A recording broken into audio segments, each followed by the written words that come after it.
Bien, pues voy a comenzar a compartir la pantalla.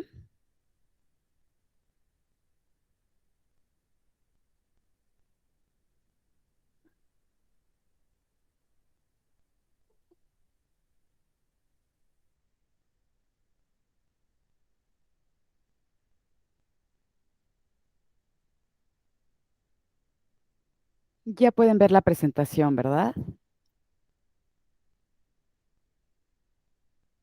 Ya, maestra. Ya, Gracias. maestra. Entonces, si recuerdan, estábamos definiendo las diferentes formas y tipos de comunicación neurobiológica que existen. Y habíamos hablado justamente de las sinapsis, de la manera en que también se lleva a cabo la comunicación, que no es por sinapsis, sino por otro tipo de células, como pueden ser glándulas. Y en ese sentido, pues tienen esta propiedad de secretar señales o moléculas químicas que van a viajar a torrente sanguíneo y de esta manera se le conoce como una comunicación de tipo endocrina, en donde van a llegar a un tejido o célula diana. Vamos a tener esta donde también la célula secreta y la comunicación permea a las que se encuentran al lado de ellas, a las células contiguas.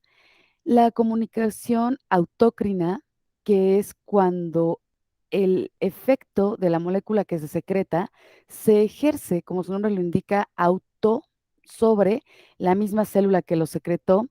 Y también existe un tipo de comunicación celular que se le conoce por contacto. Entonces, vamos a revisar la parte de las hormonas de manera muy breve y la parte de la sinapsis.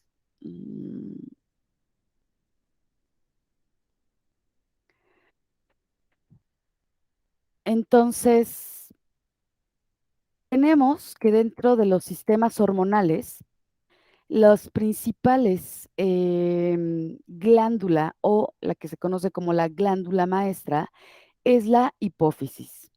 La hipófisis a su vez se divide en dos, en neurohipófisis y en adenohipófisis. Esta la van a encontrar en inglés o en algunas traducciones como glándula pituitaria. También es la misma y la llaman como pituitaria anterior y pituitaria posterior a neurohipófisis y adenohipófisis respectivamente. En el idioma español es más adecuado llamarla hipófisis y esta está en una estrecha comunicación con esta parte del cerebro, del encéfalo, que es el hipotálamo. Si recuerdan, ya hemos estado hablando un poquito del hipotálamo, es considerado como el centro homeostático y en el hipotálamo se van a dar factores de liberación, los cuales van a liberarse al torrente sanguíneo. Aquí entre el hipotálamo y la hipófisis existe una red de vasos sanguíneos pequeñitos que se están comunicando con la hipófisis y a este se le conoce como el sistema porta. Es uno de los sistemas portales, que así se le llama. Este tipo de... Es muy particular el mecanismo que se da ahí en el sistema circulatorio. Es un poco cerrado, es restringido, es como si fuera un circuito de vasitos en donde se está llevando a cabo esta comunicación de los factores que libera el hipotálamo para indicarle a la hipófisis la producción, síntesis y liberación de hormonas. ¿Cuáles son las principales hormonas que se están secretando? Si ponemos atención, o más bien pongan atención en este esquema, eh, vamos a tener dos hormonas que se liberan por parte de la neurohipófisis, que se producen y se liberan en la neurohipófisis, y aquí nos están mostrando 8 hormonas que son liberadas por parte de la adenohipófisis. De tal manera que neurohipófisis, dependiendo del factor específico que provenga del hipotálamo, neurohipófisis va a secretar oxitocina o vasopresina. Vasopresina también es conocida como aldosterona y se abrevia como ADH. O también la van a encontrar como arginina vasopresina. Esto pues ya depende del grupo de organismo que estemos hablando, pero en mamíferos es recomendable o el uso que se le da, el nombre, perdón, es vasopresina o aldosterona, por eso ADH. Y justo aquí lo que nos están diciendo es que una vez que es sintetizada y secretada por neurohipófisis, viaja a torrente sanguíneo, estas hormonas, y van a ejercer su efecto en células que poseen receptores para ella para llevar a cabo algún tipo de función fisiológica. De tal manera que oxitocina, vean, en donde se está llevando a cabo su función, es a nivel de glándulas mamarias y a nivel del músculo liso que está constituyendo el útero.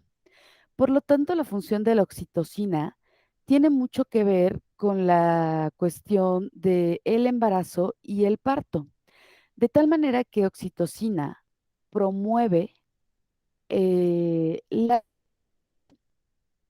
de la leche.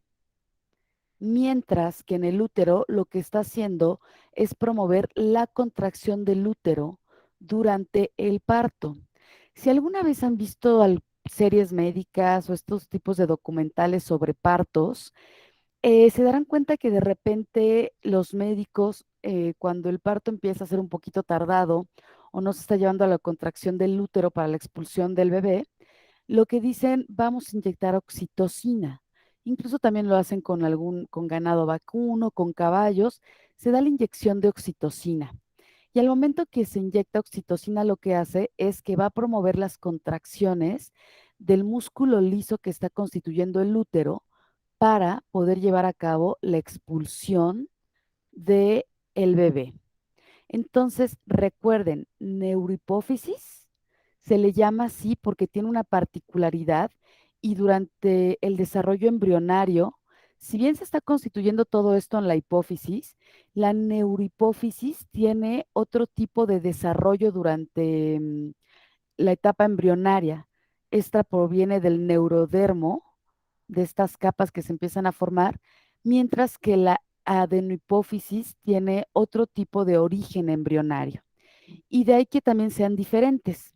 La comunicación, además, que existe entre hipotálamo y neurohipófisis, se está dando directamente con neuronas. Es decir, que los factores de liberación que se eh, generan aquí en el hipotálamo y que se inciden en las células que están constituyendo la neurohipófisis, lo están haciendo por medio de señales em, neuroquímicas. Aunque son hormonas, este tipo de señal está haciendo desde neuronas con células, es decir, no son con otras neuronas, sino sería un tipo de sinapsis, es un tipo de comunicación neuroquímica de neuronas que hacen contacto con células de la neurohipófisis para que éstas empiecen a secretar, producir y liberar oxitocina y, eh, y vasopresina.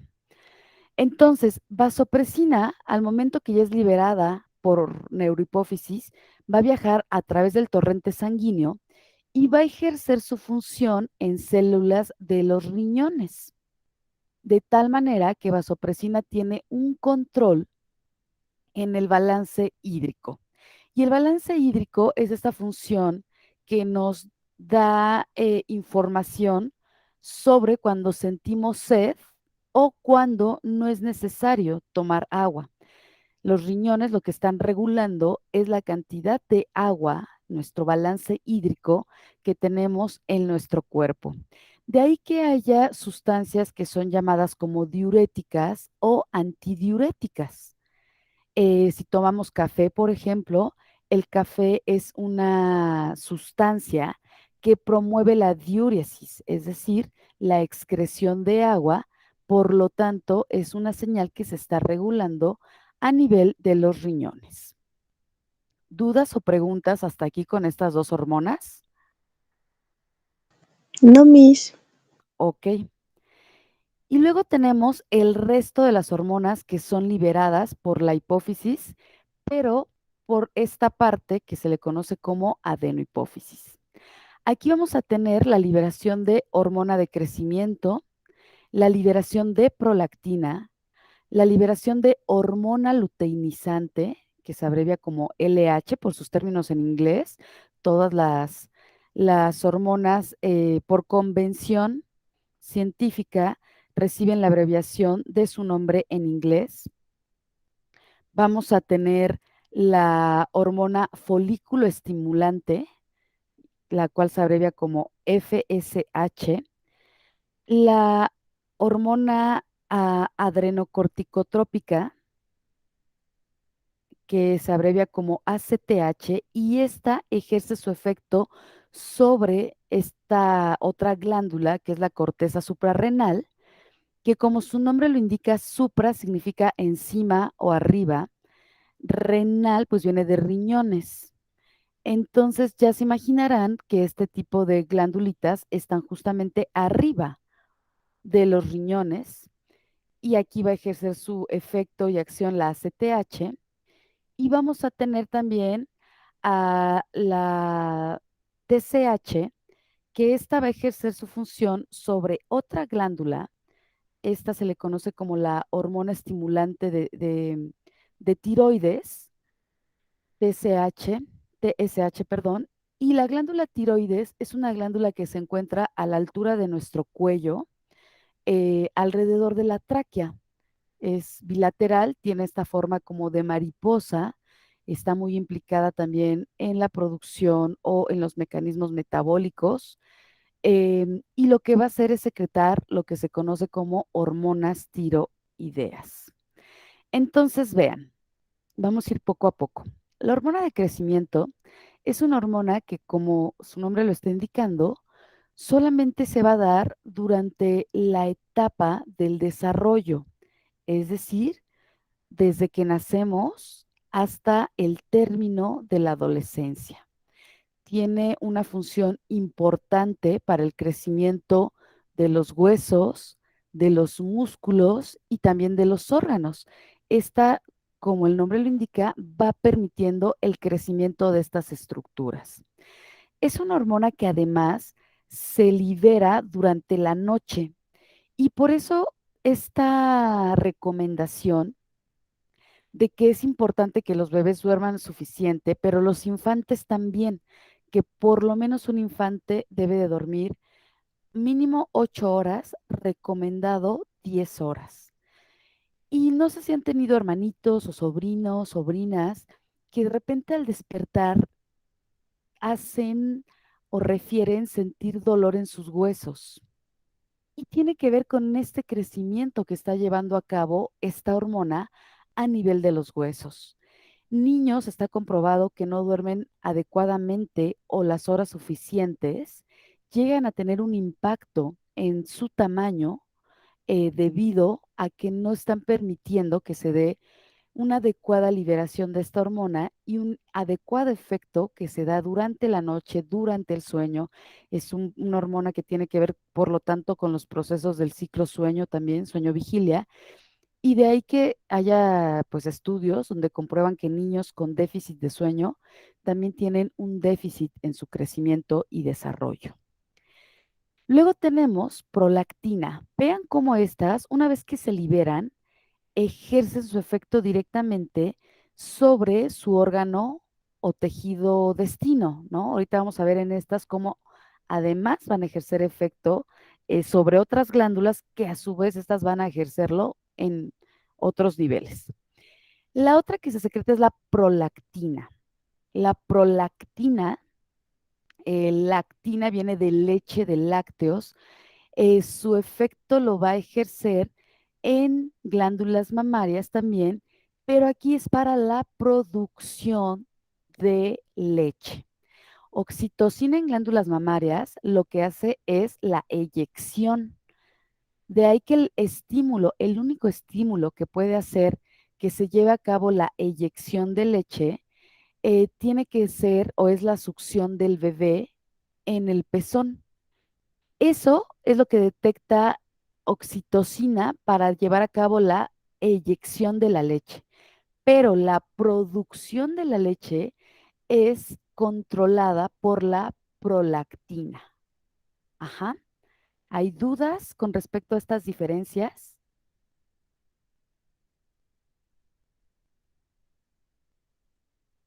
No, No. profe. Ok. Entonces, estas están siendo liberadas por adenohipófisis, hormona de crecimiento, también la van a encontrar como somatostatina, también recibe ese nombre, y prolactina. Otra que se libera y tiene una función muy importante durante la reproducción y en la adolescencia, cuando se da la presencia o la aparición de los caracteres sexuales femeninos y masculinos, le llaman, pero pues esta diferenciación en el cambio de voz en los hombres, el crecimiento de glándulas mamarias, el inicio de la menstruación, pues estas van a ser justamente hormonas que tienen que ver con los ciclos biológicos reproductivos y por lo tanto con la generación de ovocitos y de espermatozoides.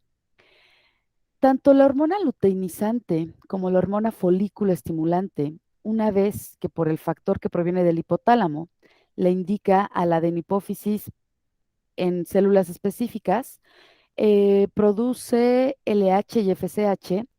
Estas van a ejercer su acción tanto en ovarios como en testículos. Vean, ambas, folículo estimulante, aunque adquiere su nombre justamente por cómo se da la estimulación del crecimiento folicular dentro de los ovarios, también tiene una función importante en otras células de los testículos que se les conocen como células de Sertoli y están las células de Leydig. Y aquí, pues en los ovarios es a nivel de los folículos ováricos. Entonces, hormona luteinizante y folículo estimulante van a tener, por lo tanto, la función del crecimiento de la espermatogénesis y la ovogénesis, pero también de que tanto testículos como ovarios, que también son glándulas y por lo tanto secretan, lleven a cabo la secreción de, por parte de los ovarios, estrógenos y progesterona, y por parte de los testículos de testosterona. Y pues esto es lo que se conoce como las hormonas gonadales, y hay hormonas gonadales en machos y hormonas gonadales en hembras. Sin embargo, aquí quiero hacer un paréntesis. Las hembras también podemos producir testosterona. En realidad, el paso previo es que se da primero testosterona y luego estrógeno en la ruta de biosíntesis. Y de hecho, si no está presente esa enzima que convierte la testosterona en estrógeno, quedamos con un alto nivel de testosterona también. En los machos, por ejemplo, también se da eh, la producción de estrógenos en pequeñas cantidades, siempre y cuando no esté en aumento esa enzima que también hace que de testosterona ésta se aromatice, así se le conoce ese proceso bioquímico, para producir estrógeno. ¿Ok? De ahí que luego haya muchos problemas en estas personas que están muy interesadas en el incremento de masa muscular, que toman esteroides, ¿no? Estos que se inyectan para poder tener un crecimiento fuerte de sus músculos, luego empiezan a tener problemas de mucha presencia también de estrógeno por estar aromatizando la testosterona.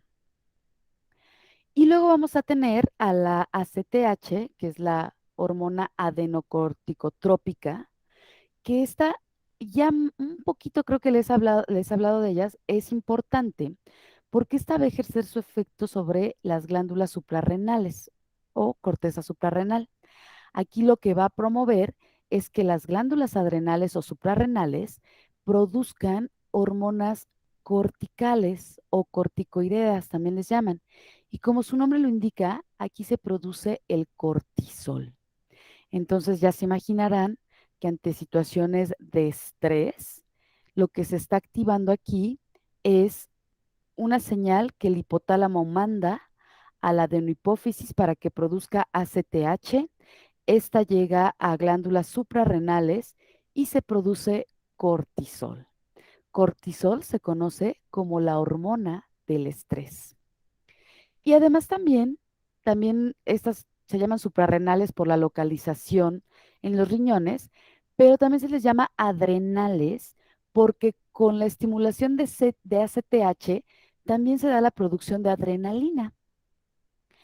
Y entonces, pues se ejerce, hay que recordar que ante una función, ante un estímulo que nos estrese o que nos esté indicando, nos dé información sobre un potencial daño hacia el organismo, pues necesitamos activar el sistema nervioso simpático.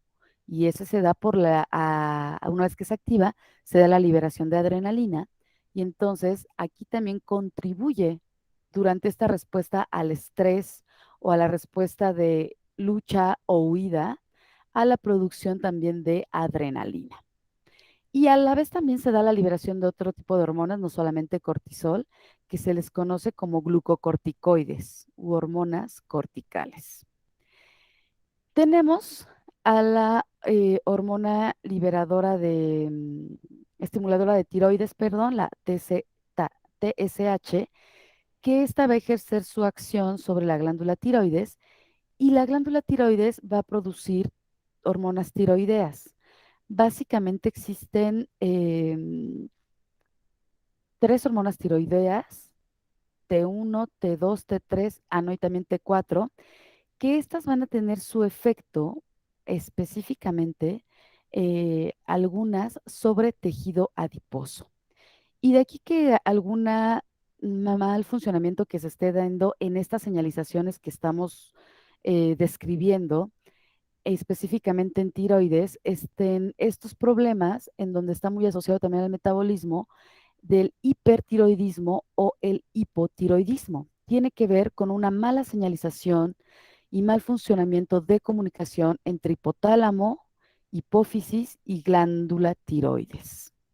Este tipo de ejes que ahorita les estoy describiendo se les conocen como ejes neuroendocrinos y generalmente los pueden encontrar en la bibliografía como el eje hipotálamo, hipófisis, tiroides, eje hipotálamo, hipófisis, adrenales, eje hipotálamo, hipófisis, gónadas y específicamente testículos u ovarios. Y estos propiamente no son ejes neuroendocrinos que prevalecen porque ejercen su función sobre un tipo de estado fisiológico particular, que es el crecimiento durante la infancia y la adolescencia, y como lo es la reproducción o la lactancia durante el embarazo. Y pues, insisto, la lactancia y aquí pues la expulsión del bebé y el estímulo para eyectar la leche. Hay temas muy interesantes. Oxitocina, si bien ejerce su efecto sobre órganos propiamente de hembras, oxitocina también es liberada o producida en hombres o en machos, pero va a tener otra función porque no va a ejercer su función en las glándulas mamarias de los machos, ni existe útero en los machos. Entonces, tiene una función interesante a nivel también del encéfalo. Me parece que no lo veremos, pero les voy a dar un dato bien curioso. Oxitocina está relacionada, la conocen como la hormona del enamoramiento o la hormona del amor. Y lo que en estudios con roedores, estos son los que aportan información respecto a esto, en humanos lo que han visto es que oxitocina se mantiene elevada en mujeres cuando se crean vínculos afectivos. Y de aquí que esta función sea como importante al momento de que las hembras lactan o amamantan, se empieza a generar un vínculo también afectivo que se refuerza con oxitocina. O sea, además de que oxitocina tiene como la función de eyección, al momento que también ejerce a nivel de estructuras encefálicas, promueve el refuerzo de los vínculos afectivos. El amor de madre es un tipo de vínculo afectivo que se ha visto en estos estudios cómo se refuerza con oxitocina. Sin embargo, en mujeres que no están lactando, lo que se ha observado es que también hay liberación de oxitocina que no va a promover la eyección de leche, porque recuerden que el estímulo para que pueda eyectarse forzosamente tiene que ser la succión de la glándula mamaria. Lo que se ha visto es que hay niveles altos de oxitocina en sangre cuando las mujeres estamos en la etapa del enamoramiento. Entonces hay una relación bien interesante de estos estudios, cómo aportan eh, información sobre el papel que tiene oxitocina para el reforzamiento de vínculos afectivos, ¿no? En hombres, lo que se ha visto es que también está elevada oxitocina. Sin embargo, por ejemplo, en roedores, lo que observan es que no es oxitocina, sino más bien vasopresina, y eso es muy interesante.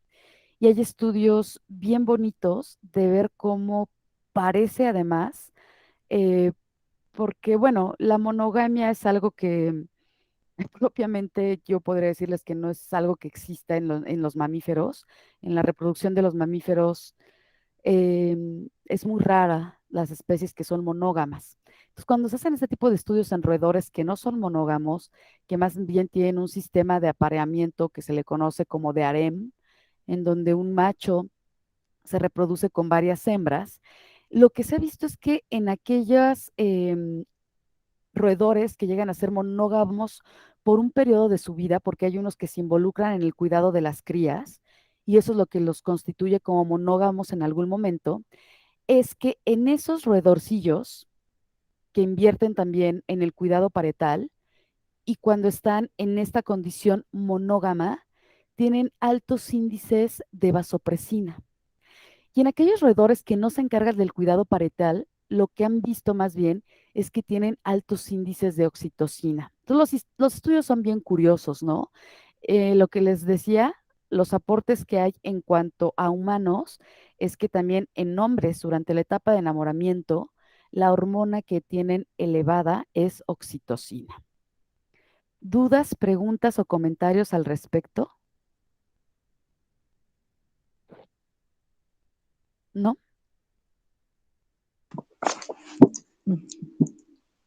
Disculpe, profesora, entonces esta hormona de la llamada esta del amor, la oxitocina, pues sí es muy curioso porque ahorita ya me confundí un poquito. A ver, entonces oxitocina no solamente se da en las mujeres, sino, bueno, en las hembras, Ujú. sino también en los machos. Y promueven ambos los vínculos del amor Afectivos, vamos a ponerles afectivos, ¿no? afectivos, Porque afectivos, definir el amor ya es un poquito difícil. de acuerdo. Y entonces, bueno, en la mamá me queda más claro que cuando está amamantando por la eyección Sí, el estímulo de succión hace que ajá, oxitocina eyecte la leche, pero no la produce, ¿eh? Solamente la uh-huh. expulsa. Quien la produce es prolactina. Por prolactina por leche, lactina, ¿verdad? Exacto. Y en los machos, bueno, en el ser humano, en el ser humano, es Ujú. ahí donde se encuentran los altos niveles de oxitocina en la sangre cuando está enamorado. Sí, solo durante la etapa de enamoramiento, ¿eh? Okay. Pero la vasotoxina es en los roedores, ¿verdad? O sea, Sí, no, en no los tiene que ver en los roedores. seres humanos, pero Sí, se hace además, la comparación. sí, no, no, no. En los seres humanos, vasopresina tiene su función en el balance hídrico, ejerciendo su efecto sobre los riñones. Ok.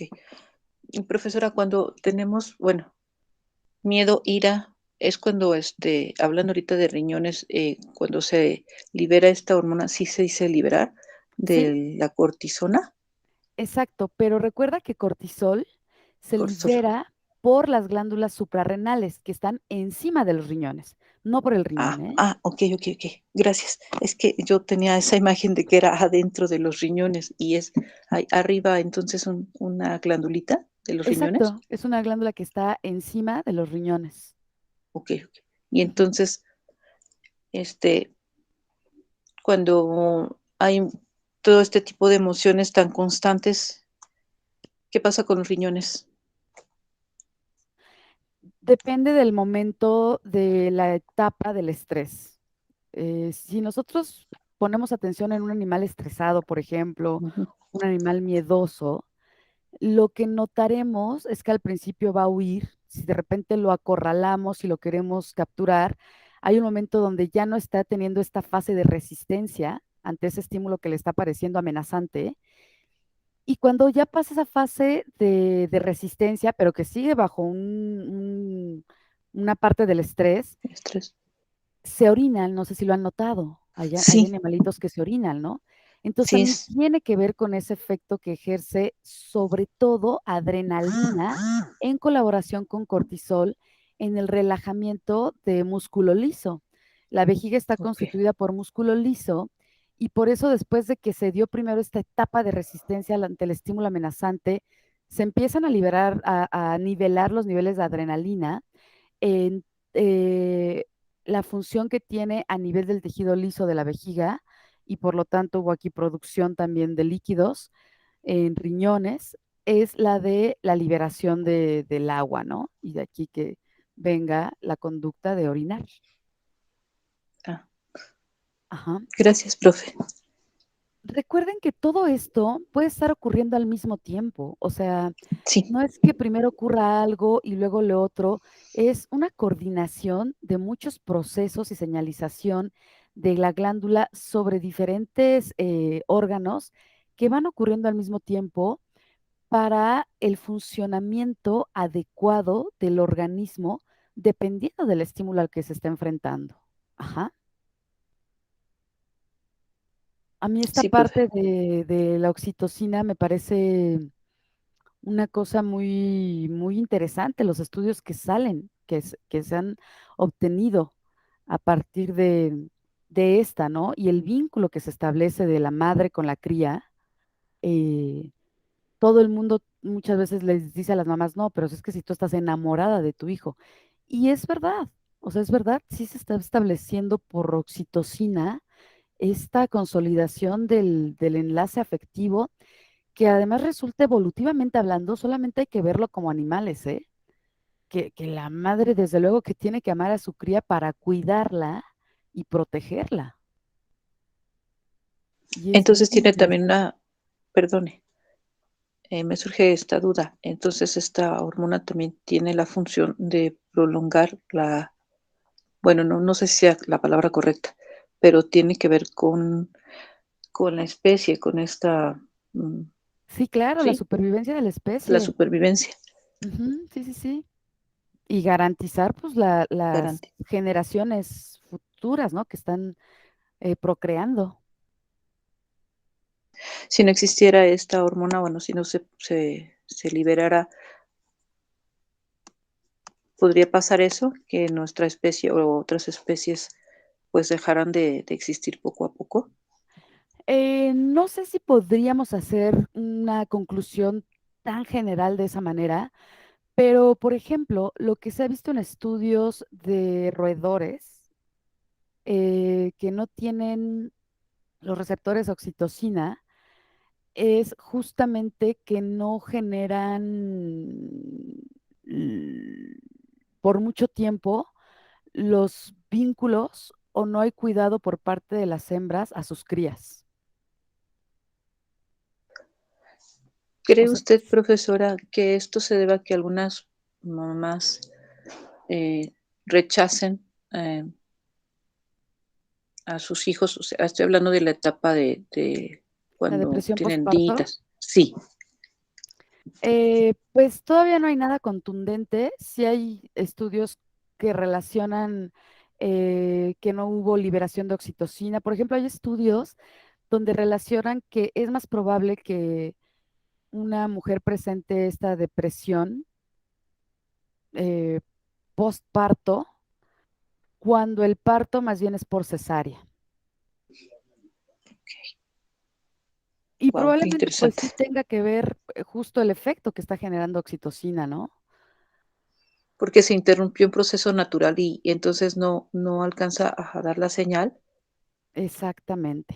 Ok, Qué interesante, qué Sí, importante. es muy interesante, pero en los humanos ya es muy, muy complejo hablarlo, ¿no? Poder llegar a cosas tan contundentes. Por eso los modelos biológicos son importantes, ¿no? El estudio Sí, que se hace con roedores donde se puede manipular. Y si bien al roedor no le podemos preguntar si está enamorado o si sabe lo que es el amor, lo podemos evaluar por medio de las conductas que se presentan, qué tanto tiempo cuida más a la cría, qué tanto tiempo pasa en la crianza, si la descuida, si no le preocupa que estén siendo sus crías amenazadas por algún estímulo.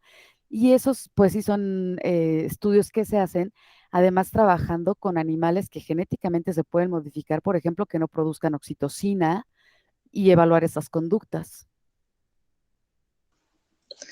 ok. ¿Ok? Sí, gracias. No, Muchas ¿de qué? gracias.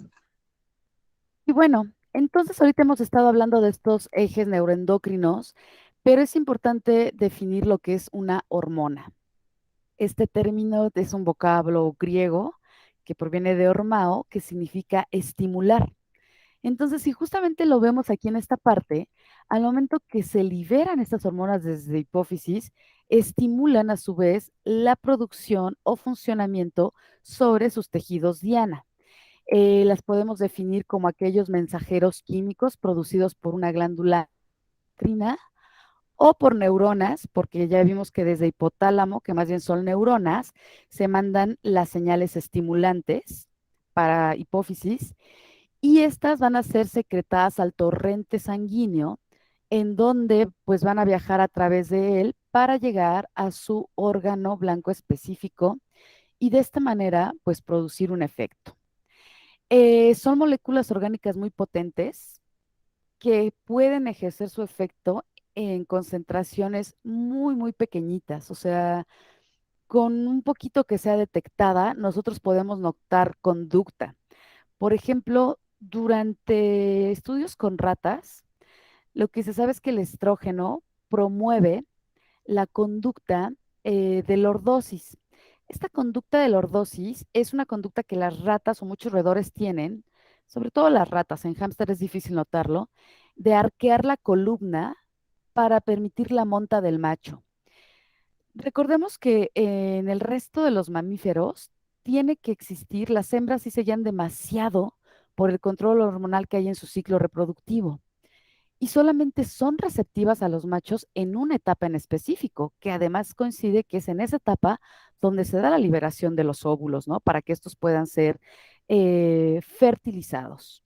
Entonces, se ha visto que en hembras, sin que estén en esa etapa de receptividad, al momento que se le inyecta estrógeno y dependiendo de la cantidad que se le inyecte, pero podemos notar cuando las inyectamos en un lapso menor a una hora, cómo la rata empieza a tener ese arqueamiento de su columna, señal de que está siendo receptiva para la monta de un macho.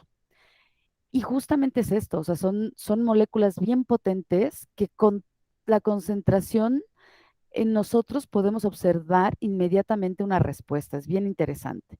Las hormonas pues tienen esa peculiaridad, ¿no? Que con una pequeña concentración también se ejerce ya su efecto incluso a nivel no solo fisiológico, sino conductual en esto que les estoy hablando de las conductas reproductivas sobre todo. Y entonces, pues aquí les pongo un par de memes en donde James dice libera hormonas para regular la liberación de las hormonas, en fin, la hipófisis. Porque si se dan cuenta, ahorita no se lo estoy presentando en este eje, pero esta es la parte en donde está dando la producción, síntesis y liberación de hormonas. Pero estas una vez que ya son liberadas y ejercen su efecto, retornan nuevamente por torrente sanguíneo y le dicen a neurohipófisis, ya ejercí mi efecto, deja de estar liberando. Porque si no, neurohipófisis o adenohipófisis se siguen, ¿eh? Más neurohipófisis, esta sí se sigue. Y eso se le conoce como un tipo de retroalimentación positiva. Y aquí en donde se están regulando nuevamente, se le da el nombre de regulación negativa. Porque una vez que ya se liberan, ejercen su efecto sobre estas glándulas y aquí sale testosterona, testosterona regresa a adenohipófisis y hace que cese la producción de FSH y de LH, por ejemplo. Estrógenos y progesterona, lo mismo, ejercen su efecto en adenohipófisis y cesan la producción de FSH y LH. De aquí este meme, liberas hormonas para regular la liberación de las hormonas, en fin, la hipófisis. Está teniendo todo un mecanismo regulador, tanto de liberación como de cese de ellas mismas después de que las liberas. Y bueno, este otro, donde las hormonas existen y esta etapa de la adolescencia, que se está dando pues este despliegue de los caracteres secundarios masculinos, femeninos, que está siendo producto de la activación de este género endocrino hipotálamo, hipófisis, gónadas, y pues presentan estos cambios, ¿no? Durante esa etapa de depresión, excitación, llegamos a ser muy volubles, muy volátiles en nuestros estados emocionales, etcétera, etcétera. Y bueno, el sistema endocrino tiene la característica de que estas hormonas vamos a encontrarlas de dos tipos principalmente. También vamos a tener las que son derivadas de aminoácidos, pero abundantemente vamos a tener hormonas proteicas y hormonas esteroideas o esteroides. La característica de cada una de estas es que, por ejemplo, la hormona proteica, una vez que es liberada por hipófisis o por la glándula que lo esté liberando, y va a ejercer su efecto sobre el tejido diana, va a tener receptores específicos a esta hormona. De tal manera de que todas estas hormonas que yo les estoy hablando, aquí la glándula tiroides tiene receptores específicos para TSH, la corteza suprarrenal tiene receptores específicos para ACTH, los testículos para FSH y así sucesivamente. Pero que la testosterona, por ejemplo, tenga su efecto a nivel también del encéfalo es porque en el cerebro también tenemos receptores a testosterona. Que testosterona le pueda decir a adenipófisis, ya basta, ya no produzcas más FSH, es porque en adenipófisis hay receptores específicos a testosterona, hay receptores específicos a estrógeno, todo aquello que tiene, toda molécula química que tiene un efecto sobre nosotros, es porque en esas células que constituyen nuestros órganos y tejidos, tenemos los receptores específicos para ellas. Así como pasa con los neurotransmisores, lo mismo ocurre con las hormonas. Entonces, una hormona proteica tiene su receptor en el tejido donde está ejerciendo su efecto y el receptor se une, perdón, la hormona se une a su receptor y en ese momento se da un mecanismo que se le conoce como señalización intracelular. No voy a profundizar en este mecanismo en la materia del tercer semestre de neuroquímica. Hay un tema específico para profundizar en ellos, pero aquí se dan despliegues de mecanismos intracelulares que van a tener sus efectos a nivel de producción de otras proteínas o incluso a nivel de genes, ¿no? De síntesis y producción de genes también. Y las hormonas esteroideas tienen la particularidad de, por esta constitución química, de que son liposolubles, pueden difundir fácilmente a través de la membrana de nuestras células. La membrana de nuestras células está constituida por principalmente fosfolípidos, que como su nombre lo indica, pues también son grasitas, lípidos son grasitas. Y entonces, como tienen la misma constitución las hormonas esteroides, o más bien similar a la membrana celular, difunden a través de ella, pueden atravesarla sin la necesidad de un receptor. Sin embargo, los receptores de este tipo de hormonas están dentro de las células, en el citoplasma. Hay algunas que incluso están a nivel de núcleo de la célula. Y ahí es donde van a ejercer su efecto. Y vean cómo aquí en el núcleo de las células, recuerden que está aquí nuestro material genético, es decir, nuestro DNA. Y este tipo de hormonas, pues son muy poderosas porque ejercen su efecto sobre receptores nucleares de la célula, lo cual pues va a tener funciones a nivel de nuestro código genético para activación de genes y por lo tanto producción de proteínas. ¿Dudas, preguntas o comentarios en esta parte? Con toda confianza, yo sé que puede ser un temita complejo, eh, así que por favor pregunten. A mí no es importante que se lo sepan por completo, pero que sí entiendan la funcionalidad o el valor funcional de una hormona y de un neurotransmisor a nivel de los órganos.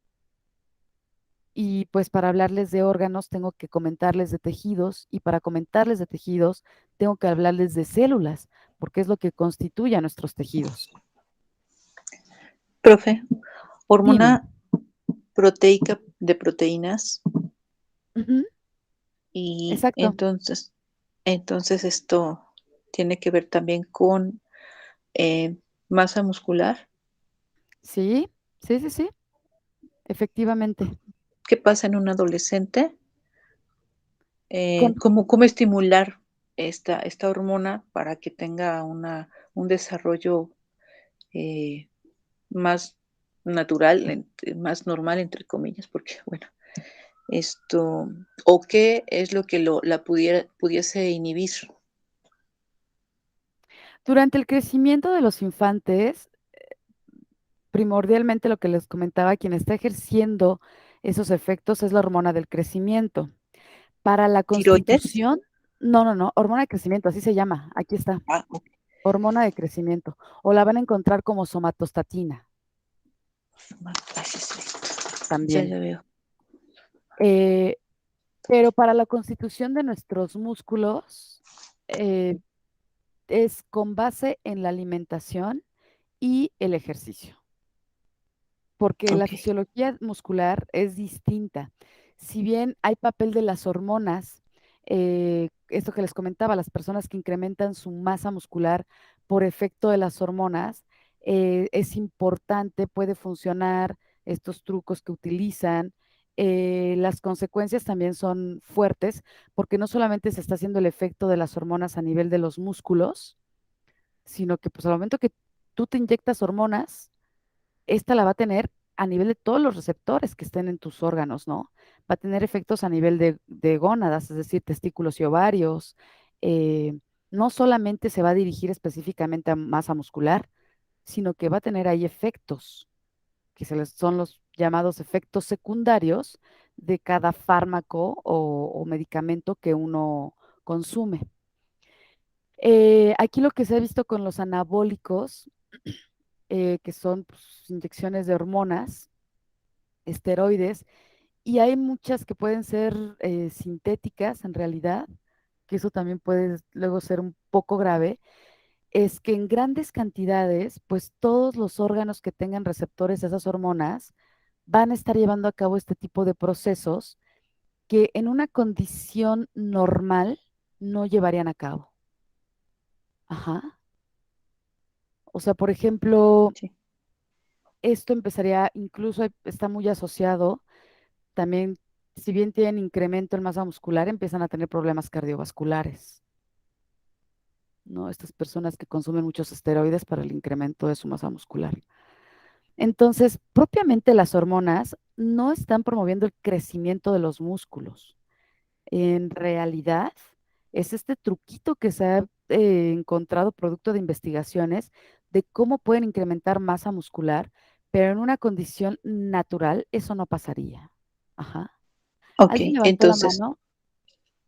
ah, Ya Sí, mis. dime. Entonces, ¿de dónde se deriva el que dicen que se tiene un cambio hormonal? ¿En qué sentido? Sí, es que, bueno, a mí me surgió ya dos dudas. Una, Ujú, la primera es, normalmente asocio, o yo estoy asociando hormonas a mujeres, ¿no?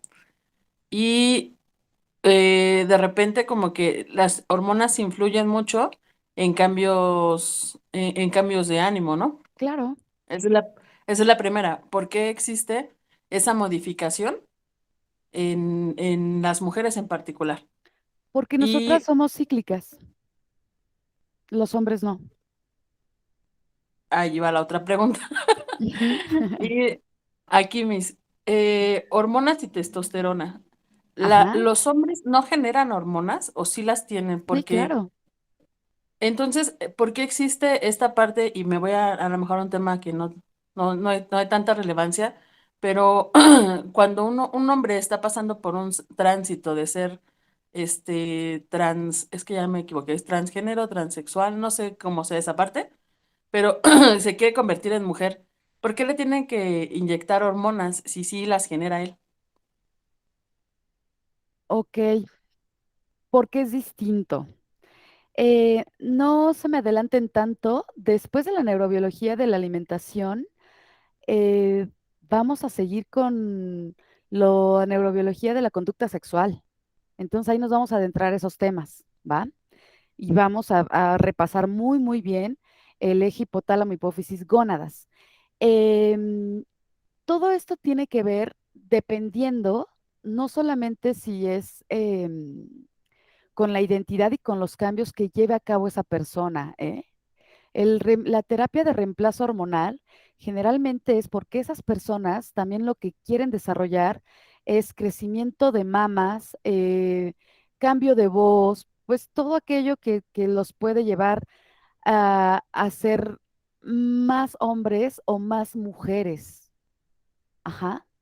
Y de ahí que se les den ese tipo de terapias de reemplazo hormonal para crecimiento de mamas o de testosterona para que ya no haya crecimiento de mamas, o sea, todas las hormonas sexuales, es decir, aquellas que se producen solo por ovarios o por testículos, machos y hembras producen hormonas, efectivamente. Prevalentemente en el eje neuroendocrino hipotálamo, hipófisis, gónadas, machos, testosterona, hembras, progesterona y estrógenos. Eh, Y de ahí que sean estas terapias de reemplazo hormonal, dependiendo pues de la cuestión de identidad y de género que las personas estén queriendo transitar, ¿no? A cuál estén moviéndose. Y los cambios hormonales que presentamos las mujeres es porque nuestro ciclo reproductivo, su nombre lo está indicando, es cíclico. Los hombres todo el tiempo pueden estar produciendo espermatozoides. Nosotras no todo el tiempo, a la hora que queramos, podemos estar produciendo ovocitos. Lo llevamos aproximadamente cada 28 días. En los hombres, durante el momento que llevan a cabo la cópula, tienen producción de espermatozoides. Ellos no tienen ningún problema. De ahí que evolutivamente, por lo menos en mamíferos, varios mamíferos son hembras cíclicas, solamente las hembras permitan el acercamiento de los machos en la etapa adecuada para que las monten.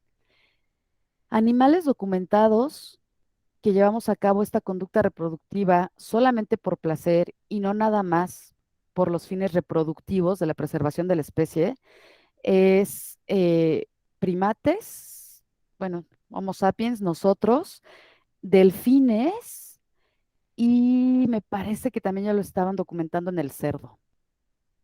Pero todos los demás animales solamente se aparean para reproducirse y no con fines de placer. Y por Oigan, eso, adelante. perdón. Y aquí, por ejemplo, en donde hace referencia que es cíclico y la parte de la reproducción, es por eso que también hay como una edad en específico para tener hijos, ¿no? O sea, sí habría personas que después de, no sé, 50 años puedan tener un bebé. Sí, sí, sí, sí. En los, híjole, es que no he terminado de leer esos artículos, pero del poquito que había leído hace ya, hasta eso hace 4 años, se supone que las mujeres, desde que estamos en el desarrollo embrionario y se define ya el sexo, em, nacemos, se creía, con cierto número de ovocitos que vamos a estar produciendo durante toda nuestra etapa reproductiva. Sin embargo, había leído que eso ya se estaba desmintiendo y de ahí que pues haya mujeres que todavía puedan ser madres después de los 50 años, siempre y cuando siga activo este eje, ¿no? Porque en este eje cesa, o sea, este eje empieza, sí, en una etapa de neurodesarrollo, luego se estaciona, es decir, no queda activo y durante la adolescencia es cuando se activa y se activa ya para quedarse, ¿no? Porque tiene que ver con reproducción. Sin embargo, en las hembras también llega una etapa en donde vuelve a inactivarse, que es en la tan llamada menopausia. Ujú. ¿Ok? Sí, mis gracias. No hay de qué. Y bueno, entonces ahorita les estuve hablando de ese tipo de comunicación que existe con estos mensajeros químicos que son las hormonas. Pero también tenemos otro tipo de mensajeros químicos que son los neurotransmisores. Y los neurotransmisores, como su nombre lo indica, son producidos, sintetizados y liberados por neuronas. Y a esa comunicación que se da entre estos dos tipos de células, entre dos neuronas, se le conoce como sinapsis. Aquí le estamos viendo en este dibujo justamente una neurona que está constituida por un núcleo. Recuerden que también es una célula, nada más que es una célula con una particularidad o con particularidades bien específicas, ¿no? A las células del hígado se les llama hepatocitos, a las células del tejido graso se les llama adipocitos, a las células de nuestro cerebro, que es un órgano, se le llama neuronas, pero ahí también hay otras poblaciones de células nerviosas como es la neuroglía, astrocitos, células gliales, etcétera, etcétera.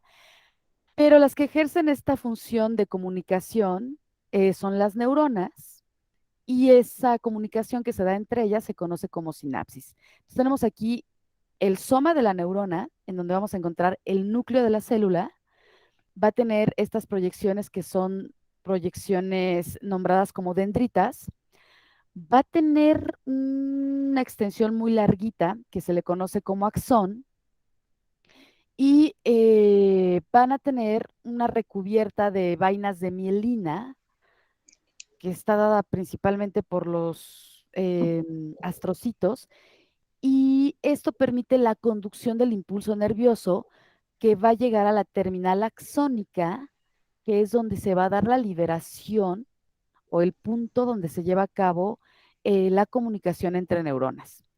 Sin embargo, no siempre es una comunicación axón con axón, ¿ok? O terminal axónica con terminal axónica. Puede haber neuronas que tengan su terminal axónica aquí a nivel del soma y aún así ya se está dando un tipo de sinapsis. Ya son diferentes tipos de sinapsis dependiendo de si se está comunicando con un axón o está incidiendo aquí en la parte del soma. Pero bueno, lo más común es sí tenerlas entre las terminales axónicas.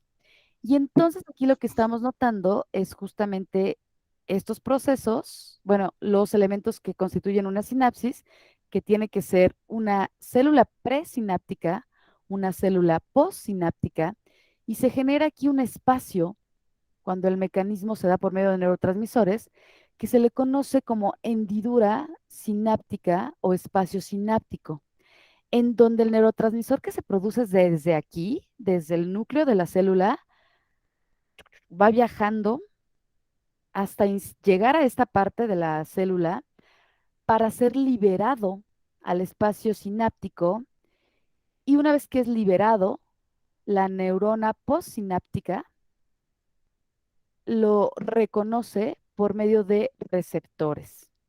Y esto es lo que se conoce o constituye la sinapsis química.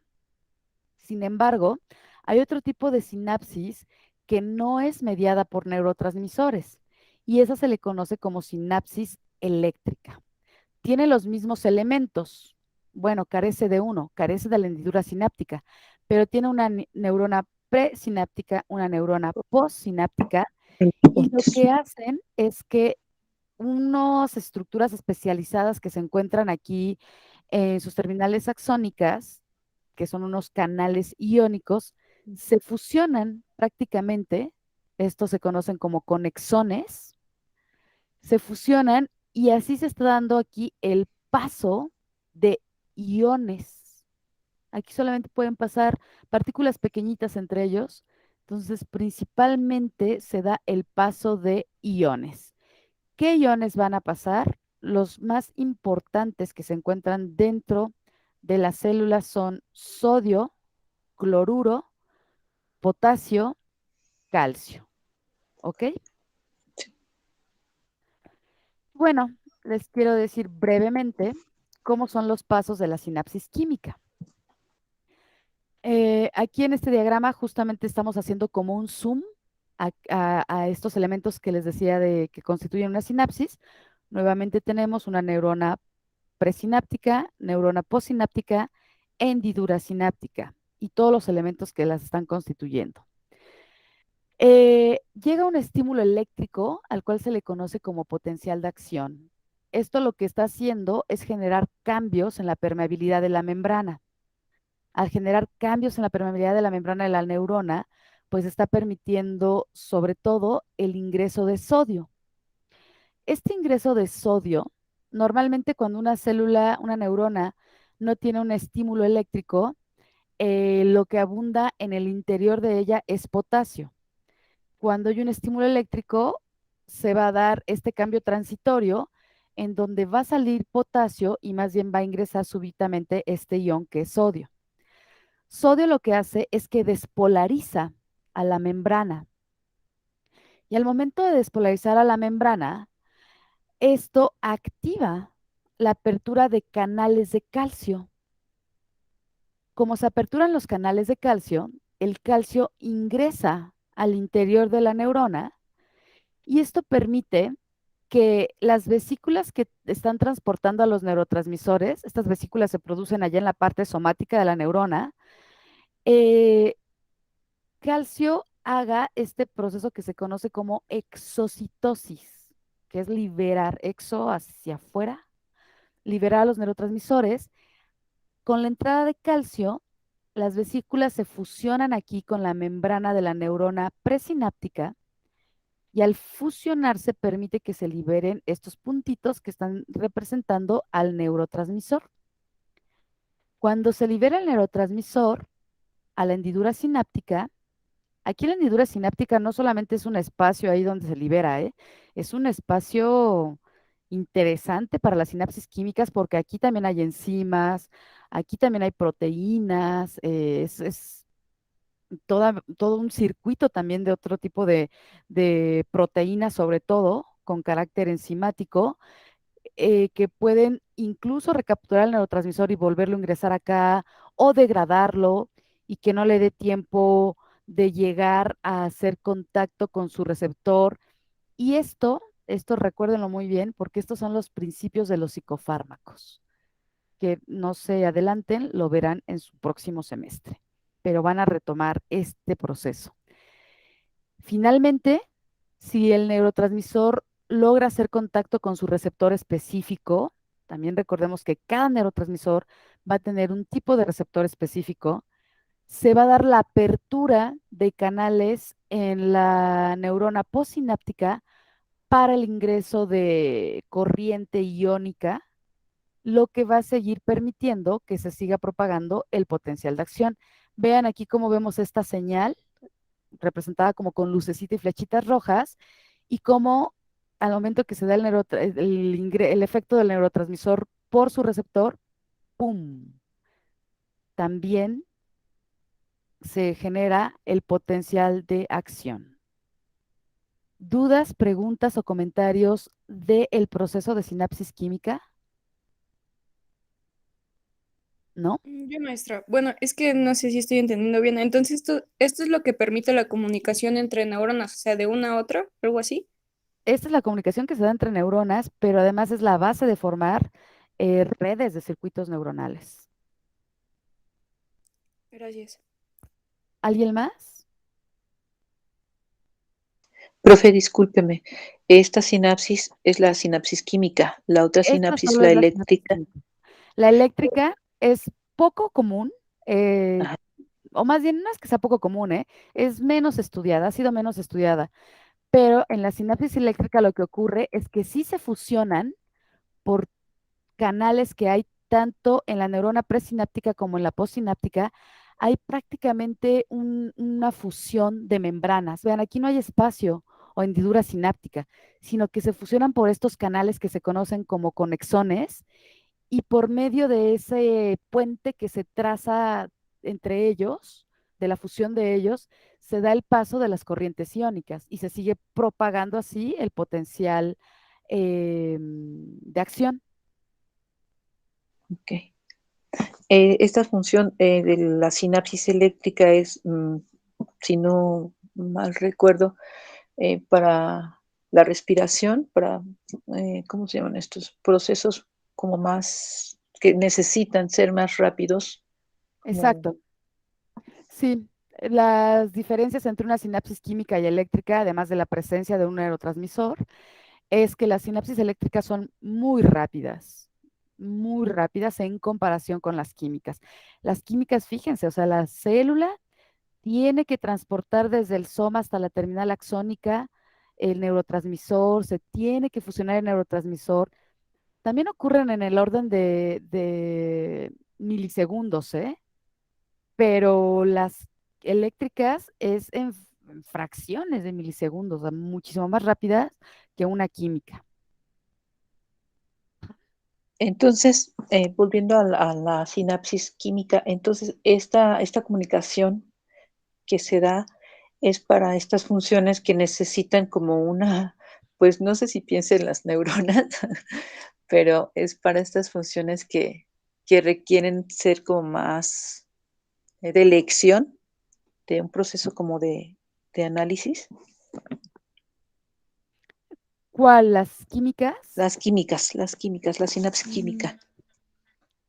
No, no lo veas así, Sandra. No es que química esté asociada a procesos de elección, no. Ok, En realidad tiene que ver más con la respuesta que se tenga que dar dependiendo del estímulo y eso a su vez pues tiene que ver con las zonas que se activen en el cerebro. Ujú. ok, profe. Sí, este es un tipo de comunicación entre neuronas que si bien podemos encontrar en una misma función, sinapsis químicas o eléctricas, y podríamos estar hablando de que conductualmente el individuo está llevando a cabo una toma de decisiones. Y no significa que como llevó una toma de decisiones y este proceso fue más lento, todo fue conducido por sinapsis químicas. No, no es así. Ok, Em, Seamos más integrativos en el pensamiento de esta información que les estoy dando. No son cosas lineales los procesos, ¿no? Son procesos complejos que se interconectan a su vez con otros para al final nosotros ya tener visualmente una conducta. Pero detrás de esa conducta hay toda una serie de procesos fisiológicos, toda una serie de tipos de comunicación celular. Dependiendo de ese tipo de comunicación celular, pues vamos a tener una comunicación neuroendocrina, una comunicación de solos, de sinapsis químicas, de sinapsis eléctricas, o sea, es un todo, ajá. Pensemos en sí. el funcionamiento de la ciudad, ¿no? Ustedes no podrían decirle a alguien cómo funciona la Ciudad de México y ustedes dirían, ah, funciona porque nosotros estamos estudiando y con eso las mantenemos. Nuestra función es estudiar y al estudiar hacemos que funcione la Ciudad de México. No es así. La Ciudad de México funciona al despertar con personas que van a trabajar, con activación de bancos, con estudiantes que van a, o sea, al mismo tiempo están ocurriendo muchas cosas para un funcionamiento, así en nuestro cuerpo. Ajá. De acuerdo, Bien. profe. Mi inquietud es justamente porque es tan pequeñito y tiene tantas funciones dentro y entiendo perfectamente que todos los organismos funcionamos no por una sola causa, que al mismo tiempo se están sucediendo pues un montón, no sé si miles o millones, pero son al mismo tiempo. Pero en este caso, el proceso de la comunicación, la sinapsis, que está determinando una de las funciones, bueno, todas son importantes, pero esta en específico, que se lleva a cabo en el cerebro, a mí me Ujú. llama mucho la atención, por lo mismo que aparentemente es algo, es microscópico, como en una cuestión tan pequeña se dan todas estas funciones. Claro, sí, Y es sí, por sí, eso la inquietud, ¿no? Porque aparte el semestre pasado lo vimos y hoy lo volvemos a retomar y ya es un poco más complejo y a mí la verdad me mueve mucho. Ya sé que tengo que buscar más información en los textos, pero ahorita la estoy aprovechando, aunque parezca muy tonta mi pregunta, pues yo la aprovecho hasta donde No usted lo me es, no lo permita. es. No, no te preocupes, no lo es. Todo aporte es importante, ¿vale? Y es mejor Gracias. despejar las dudas y las inquietudes a quedárselas. Entonces, no, no creas que tus cuestionamientos y tus dudas, tus inquietudes son tontas. Todo lo contrario, seguramente tú tuviste la iniciativa de hacerla, pero tal vez otros de tus compañeros, compañeras ya también la tenían y también se las despejas a ellos, ¿no? Entonces, eh, ten toda la confianza de intervenir cuando quieras, ¿va? Sí, profe, gracias. No hay de qué. Y bueno, ya para concluir este tema, nuevamente recordarles en estas dos clasificaciones de las hormonas ahora, que vamos a tener a las hidrosolubles y las liposolubles.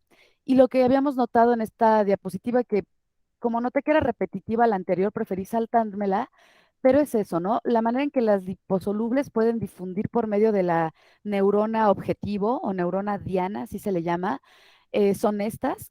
Y también su característica es que derivan del colesterol. Tenemos al cortisol, aldosterona y vean, tenemos aquí pues a las hormonas gonadales o sexuales como los andrógenos, estrógenos, progesterona. Y aquellas que son hidrosolubles pues se dividen en aminas, péptidos y proteínas y eicosanoides, que depende de dónde deriven, de aminoácidos, de proteínas o del ácido araquidónico. Y pues aquí tenemos en este caso las prostaglandinas. En el caso de proteínas, tenemos aquellas que son del hipotálamo, todas las de la hipófisis, del páncreas, de las que son secretadas también en el proceso digestivo, que por eso me pareció importante aquí ponérselas, porque justo vamos a empezar a hablar de la neurobiología de la alimentación y aquellas que derivan de aminoácidos. Vean, aquí tenemos a la T3 y a la T4, que estas son las que se producen por la hormona tiroides. Pero ven aquí cómo también clasifican a los neurotransmisores como hormonas, adrenalina, noradrenalina, dopamina. Propiamente ha habido discrepancia entre qué es un neurotransmisor, qué es una hormona, y entonces, ¿por qué ponen a la adrenalina también como neurotransmisor o como hormona? Y pues el consenso más o menos que ha existido es, adrenalina, noradrenalina y dopamina van a ser mejor nombradas como neurohormonas. Ya para no entrar en esos dilemas de qué es un neurotransmisor, qué es una... De tal manera que adrenalina, dependiendo de desde dónde actúa y cómo actúa, se va a comportar como neurotransmisor o también se va a comportar como hormona. Porque recordemos que la particularidad de los neurotransmisores es que se producen, se sintetizan y se liberan por neuronas para ejercer su efecto sobre otras neuronas. Eso es un neurotransmisor clásico, mientras que una hormona se produce, se sintetiza y se libera por glándulas endocrinas que tienen que viajar por torrente sanguíneo. Esas serían como las definiciones clásicas de hormona y de neurotransmisor. Sin embargo, lo que se sabe es que hay unas que sí se están produciendo por hormonas, pero que se liberan a torrente sanguíneo y ejercen su efecto sobre glándulas y no sobre otras neuronas, tal como ocurre en esta parte de la comunicación entre hipotálamo e hipófisis. Entonces, por eso, para no entrar en tantos detalles, se propuso definir también a esta adrenalina, dopamina, noradrenalina como neurohormonas. ¿Ok? ¿Dudas, preguntas o comentarios? Bien. Entonces ahora vamos a entrar con el otro tema que tiene que ver con la neurobiología de la alimentación. Y aquí va a ser importante recordar esto de la comunicación porque vamos a revisar tanto la señalización química que se da a nivel del encéfalo, pero también aquella señalización que se da producto de las hormonas. Y por eso era importante hablar y recordar y retomar estos conceptos de sinapsis y estos conceptos de comunicación hormonal. Comienzo a compartirles la otra presentación. Me dicen si la pueden ver, por favor. Ah, ah, ah.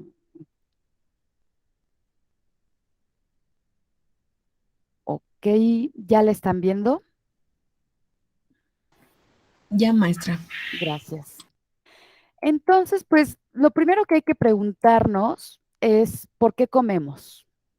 Además de que pues nos otorga placer, tenemos que ver esta conducta desde tres aristas importantes como seres humanos. Comemos porque tiene una función prevalentemente biológica y por lo tanto fisiológica. Tiene también una función afectiva y tiene también una función social. En la parte de la función biológica, los alimentos, nosotros adquirimos la energía necesaria para mantenernos activos, el movimiento y pues sobre todo vivos por medio de los alimentos. Y bueno, ahí ya es hablar de diferente tipo de contenido nutrimental, el tipo de alimento que consumamos, pero la función biológica es aportar nutrientes suficientes para el mantenimiento de la vida y en ese sentido tiene que ver con la construcción, reparación de nuestros órganos y tejidos corporales para el crecimiento, para el desarrollo y, insisto, la obtención de energía para las actividades diarias. Una buena alimentación, esto ya tiene que ver con calidad, también nos aporta un buen estado de salud, de ahí que también sea relevante en esta función biológica y prácticamente pues permite la constancia de la vida al estar ingresando nutrimentos necesarios y pues la energía requerida para que las células puedan estar llevando a cabo su funcionamiento o fisiología celular. De manera afectiva, hay estudios en humanos que la alimentación también promueve un tipo de o favorece los vínculos afectivos y sobre todo estos estudios han estado encaminados a la parte de la lactancia, lo que les comentaba un poquito también de la función de la oxitocina, desde el nacimiento, el incorporar en nuestro entorno estos patrones de alimentación que van a tener que ver con un significado afectivo, o la alimentación como premio. ¿Cuántas veces no nos aplicaron o no solemos aplicarla en si pasas tu examen, te hago tu comida favorita, o te llevo a comer a donde quieras, o te compro un helado, o sea, también cómo tiene que ver el alimento como premio. Y bueno, eso da pie a todo esto que verán ustedes a lo largo de su carrera también, del condicionamiento, aquel que llevó a cabo Pavlov, ¿no? Eh, y pues estos trastornos, que por ahí tenían una tareilla, que también empieza a ver con esta función de cómo dependiendo del estado anímico de las personas, la conducta alimentaria se puede volver rara en cuanto a comer más o comer menos, ¿no? Y de ahí que también los trastornos alimenticios tengan un componente afectivo por la misma función afectiva que lleva esta conducta. Y la función social, más allá de que en cada nación pues hay platillos tradicionales, distintivos, ya que va a depender mucho de su cultura, pues también provee de un tipo de identidad, pero el compartirlo y hacerlo de una manera social también va encaminando a nuestros patrones de los horarios de nuestros alimentos, ¿no? Hay personas, por ejemplo, que cuando generalmente no viven en un entorno social, es decir, todavía no tienen una familia o ya viven de manera independiente, tienen un patrón de alimento distinto a aquellos que vivimos en familia, ¿no? Porque a veces nuestra madre, nuestro padre cocina y entonces hay horarios rigurosos para poder comer, para poder desayunar, para poder cenar. Habrá quienes, por ejemplo, no hagan ya cena, habrá quienes primero no desayunen y más bien hasta mediodía lleven a cabo una ingesta más consistente. Y todo esto también tiene una función social. Lo podemos notar en las celebraciones, cuando vamos a tener un festejo o algo. Casi siempre va a haber ingesta de alimentos y de bebida, pero también tiene un factor social, ¿no? A veces ni siquiera tenemos tanta hambre y al momento que estamos en una celebración, pues empezamos a comer, por ejemplo, y son ese tipo de señales que existen para empezar o activar el despliegue de esta conducta de alimentación. Y entonces, pues primero les voy a hablar de esta parte que les podría resultar quizá la más complicada, pero que es importante que la tengan, porque estas van a ser señales que van a llegar a nuestro encéfalo para darnos justamente esta sensación de hambre o de saciedad. Entonces, antes de alimentarnos, pues no nos alimentamos y a eso se le conoce como ayuno, cuando no estamos llevando a cabo la ingesta de alimentos durante un periodo considerable de tiempo, estamos bajo una condición de ayuno. Durante el ayuno, por lo tanto, se están experimentando diversos cambios en nuestro organismo que ahorita si por ejemplo no han desayunado, están desayunando durante la clase, empezamos a sentir como un poco de dolor en el estómago, este crujir de las tripas que decimos coloquialmente, y tiene que ver con señales fisiológicas que están ocurriendo a lo largo del sistema digestivo. Principalmente lo que se detecta cuando no hemos comido es justamente una baja de glucosa en sangre, porque glucosa pues viaja a través del sistema circulatorio. Entonces, lo que va a ocurrir es que cuando estamos en el ayuno, esto va a ser detectado por estos órganos que son los que principalmente participan, como lo es el hígado y el páncreas. De tal manera que el páncreas va a estar produciendo glucagón. Este glucagón, ahorita vamos a ver cómo se va a ir almacenando, pero se puede ir a tejido graso, se puede ir a músculos, porque los músculos son células bien demandantes. Dentro de nuestras células más demandantes, si viéramos a nuestro sistema, a nuestro cuerpo como un sistema político, tendríamos a los patrones que están siendo todo el tiempo cerebro e hígado. Perdón, cerebro y músculo. Son así los que todo el tiempo están requiriendo mucha energía para llevar a cabo. Serían así como los más demandantes de energía, ¿no? Así como los jefes. Ya necesito glucosa, ya necesito glucosa para esto. Entonces, cuando glucagón se va a célula muscular, después de que estamos en una fase en la que no hemos ingerido alimentos, entonces este glucagón en realidad lo que va a empezar a pasar es que a nivel del hígado se va a llevar a cabo la producción de glucosa a partir de glucógeno. Entonces, al momento que nosotros estamos detectando una baja de glucosa por no comer alimentos o ingerir alimentos, este proceso es el que va a estar llevando a cabo nuestro hígado. Este se le conoce como un depósito a corto plazo. Cuando estamos en ayuno, tanto hígado como músculos empiezan a mandarle esto al hígado, perdón, tanto músculos empiezan a mandarle a hígado para que empiece a producir glucosa y de esta manera mantener los niveles óptimos y adecuados para que pueda seguir funcionando nuestro cerebro, es decir, nuestras neuronas y nuestros músculos. Si este periodo se prolonga, entra ya también la activación de aquellos depósitos que había de glucosa, pero en tejido graso.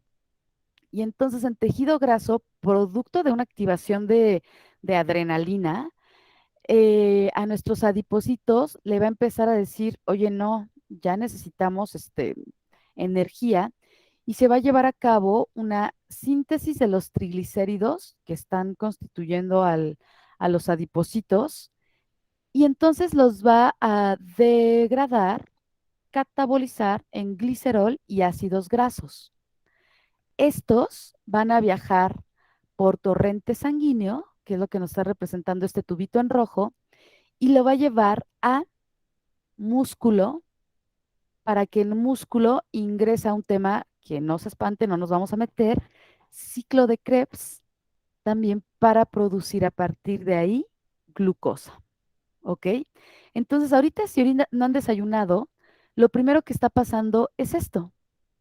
Ajá, se está dando este tipo de señalización porque ya empieza a darse una detección de baja de glucosa. Nuestro depósito a corto plazo dice, tranquilo, yo te voy a suministrar para que puedas seguirle poniendo atención a la maestra, para que puedas seguirte moviendo, ahí te va, ¿no? Y esta parte es pues la fase de ayuno. Em, Estos cambios ocurren con una velocidad pues, medianamente rápida.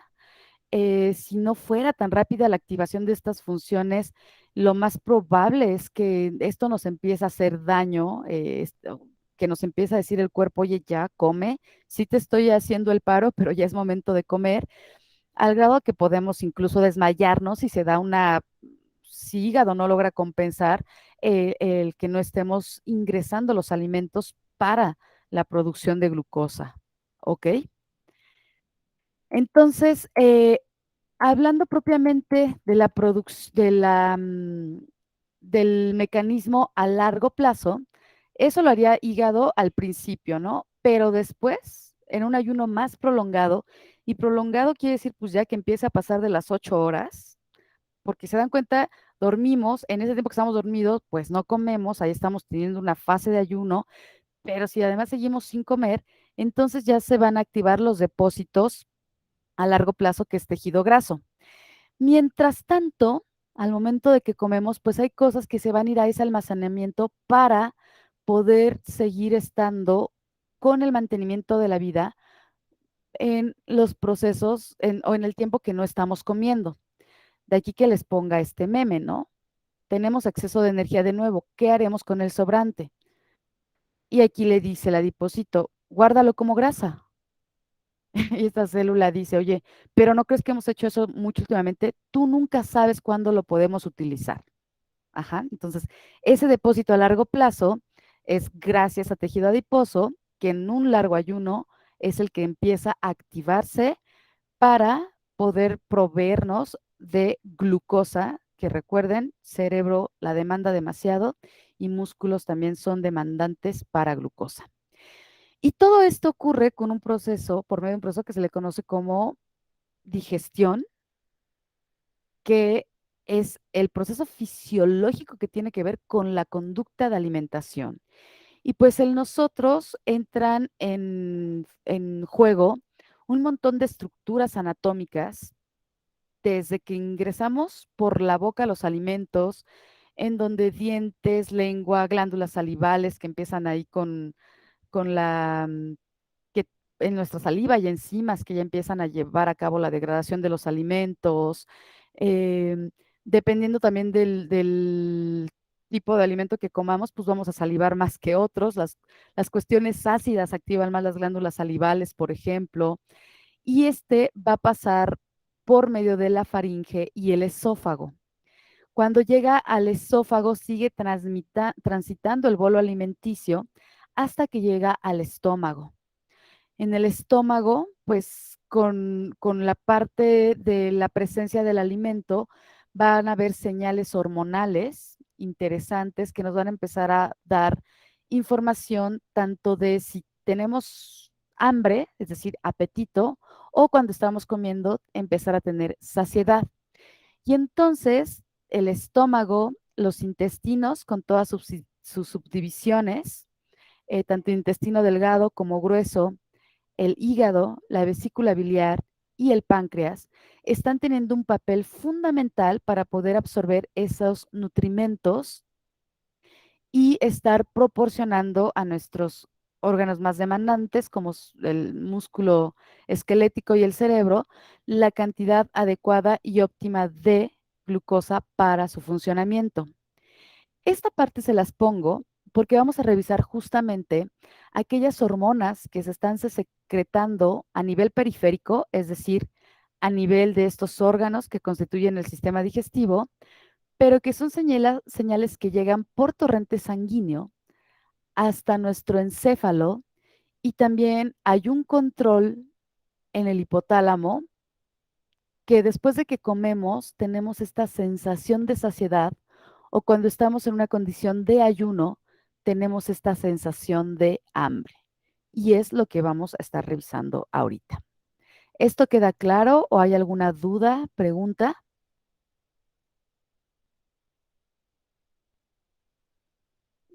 Adelante. Profesora, tengo una duda con respecto a por qué cuando te vas a hacer unos análisis clínicos te piden que vayas en ayuna, cuando vas a, pues te van a tomar muestras de sangre. ¿Qué tiene que ver? Exactamente. Generalmente para las químicas sanguíneas o las biometrías hemáticas, te piden ir en ayuno justamente porque desde el momento que nosotros empezamos a ingresar alimento, se da un incremento de glucosa muy, muy rápido. O sea, si alguien tiene algún glucómetro, haga esa pruebilla. Eh, Después de que comen, hacia el término de que comen, tómense su muestra de sangre, y la sangre les puede salir, perdón, su muestra de glucosa, y les puede salir en un nivel que llega a los 200 decilitros por mililitro, ¿eh? Y si ustedes toman eso y se la muestran a la persona que va a analizar su glucosa y todos sus indicadores en sangre, los podría mal diagnosticar diciéndoles que son diabéticos, cuando no, cuando es normal que haya picos de glucosa después de que nosotros acabamos de ingerir alimento por todo este funcionamiento. Por eso cuando uno va a que le tomen sangre, tiene que ir en ayuno para interpretar cómo están tus indicadores cuando estás en una condición de no ingesta de alimento, para ver cuál es tu condición basal de glucosa en sangre, aquella que tus depósitos a corto plazo solito te está otorgando o suministrando el hígado. Ajá, Ok, perfecto. Y gracias, entonces, profe. pues, no hay de qué. Aquí tenemos una síntesis de cómo se estaría llevando a cabo este proceso de alimentación y cómo lo están demandando músculo y cerebro, ¿no? Recuerden que cuando nosotros comemos, lo que estamos obteniendo son cantidades de carbohidratos. Ya les decía, depende del alimento que comamos y la calidad, y pues la distribución, esta famosísima pirámide nutricional o nutrimental, eh, de carbohidratos, de grasas, de aminoácidos, vitaminas, minerales. Todas nuestras conductas de ingestión de comida van a estar eh, haciendo que fisiológicamente se lleve por este proceso metabólico de degradar esas moléculas que son complejas en moléculas más simples o sencillas. Al darse esa degradación tanto de carbohidratos como de grasas como aminoácidos, lo que se está obteniendo pues es esta molécula también de glucosa que es necesaria para sistema musculoesquelético y para neuronas en el cerebro. Entonces nuestras células tienen que estarse abasteciendo de combustible y de oxígeno, ¿no? También por eso respiramos, para el mantenimiento de que estén vivas. Eh, lo primero que es más sencillo de ir degradando son carbohidratos, y a nuestro metabolismo le toma un poquito más de tiempo, es un poco más complejo degradar las grasas por la constitución química de cada una de estas moléculas. Les comentaba, un primer depósito a corto plazo, aquí lo está indicando, tenemos ingesta de carbohidratos, grasa, aminoácidos. Aminoácidos pues son proteínas. Entonces, estas, chun, chun, chun, para darle combustible a las células del sistema nervioso y para darle a las células del sistema musculoesquelético y pues también resto del cuerpo. Las grasas se van a ir a almacenar a triglicéridos, así también algunos aminoácidos y parte de la glucosa. Sin embargo, este almacenaje o depósito es un depósito a largo plazo. A corto plazo, cuando no estamos comiendo, se va a ir a hígado. ¿Cómo? En forma de glucógeno. Al momento que está en forma de glucógeno y ya no comemos, han pasado unas horas de que hicimos nuestra última ingesta de alimentos, el hígado empieza a seguir suministrando glucosa a nuestros a nuestros tejidos que más lo necesitan, que es músculo esquelético y cerebro. Entonces, este depósito a corto plazo, glucógeno, que lo fue degradando de esta glucosa que se ingirió, lo va a seguir degradando hígado para suministrarnos glucosa a los jefes. Después de que se acaba este depósito, lo que va a ocurrir es empezar a utilizar los depósitos a largo plazo, las reservas a largo plazo. Y tiene que ver en tejido adipósito con los triglicéridos que lo van a descomponer en ácidos grasos y glicerol. Y de glicerol se da la síntesis de glucosa para abastecer a nuestro cerebro y músculos de energía, es decir, de glucosa. Y ven esta línea que nos está dividiendo. Esta línea gris nos indica cuando el sistema digestivo contiene comida. Esto es lo que ocurriría. ¿Ok? Comemos, pum, se va encéfalo a músculo. Dejamos de comer, se empiezan a dar los reservorios y por eso está dividido en la parte de arriba el suministro de alimento cuando comemos y cuando no estamos comiendo, se tiene que seguir dando ese aporte de glucosa. O sea, a estos no les importa que no estemos comiendo. Ellos para funcionar lo están necesitando todo el tiempo. Es así como esos jefes que les dicen, sí, tu horario de trabajo va a ser de 9 a 2, pero aunque te vayas de la oficina, me tienes que seguir mandando los correos o me tienes que seguir revisando esto.